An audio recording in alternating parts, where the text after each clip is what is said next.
Bonjour à tous. Depuis 3 ans, la guerre fait rage en Ukraine et elle fait rage sur deux fronts à la fois. Le front militaire, bien évidemment, mais aussi le front du vocabulaire. Car on l'oublie parfois, mais dans tout conflit, les mots ont une importance considérable parce qu'ils permettent de se donner l'apparence ou de convaincre les autres que l'on est dans le bon camp.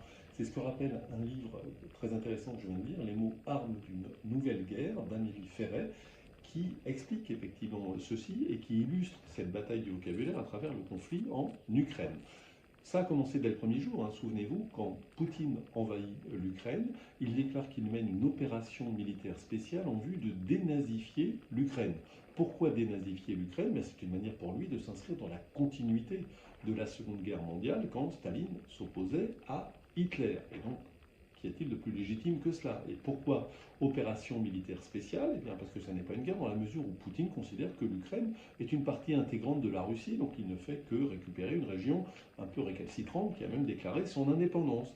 Et donc ça donne ceci: l'Ukraine est une partie intégrante de notre histoire, de notre culture. L'Ukraine est un État artificiel, les Ukrainiens se sentent encore russes, etc., etc.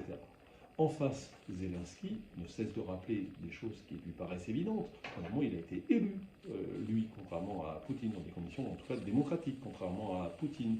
Deuxièmement, les Ukrainiens, à plusieurs reprises, à travers son élection, mais aussi lors des grandes manifestations de la place Maïdan, souvenez-vous, en 2014, ont exprimé leur volonté de se rapprocher de l'Europe ou de l'OTAN.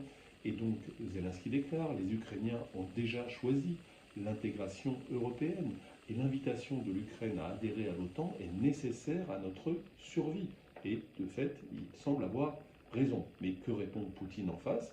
Eh bien que l'adhésion de l'Ukraine à l'OTAN constituerait une menace directe pour la sécurité de la Russie.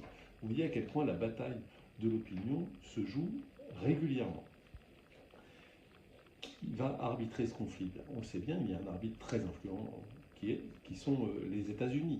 Et les États-Unis, qui jouent ce rôle d'arbitre, visiblement l'arbitre a changé de camp récemment. Du temps de Biden soutenait Zelensky. Depuis le retour de Trump soutient Poutine. Et là aussi, ça se traduit dans le vocabulaire, puisque Donald Trump a qualifié Zelensky de dictateur et il a ajouté qu'il n'aurait jamais dû commencer cette guerre. Bon, de vous à moi, on ne sache pas que Poutine soit un grand démocrate et les faits montrent que c'est la Russie qui envahit l'Ukraine et pas l'inverse. Mais vous savez aussi comme moi que Donald Trump est partisan d'une notion très particulière du vocabulaire qui consiste à parler de vérité alternative. Plus de détails, comme d'habitude, sur la version écrite de l'infolettre de l'Express, sur le bout des langues. Je vous remercie, je vous dis à la semaine prochaine.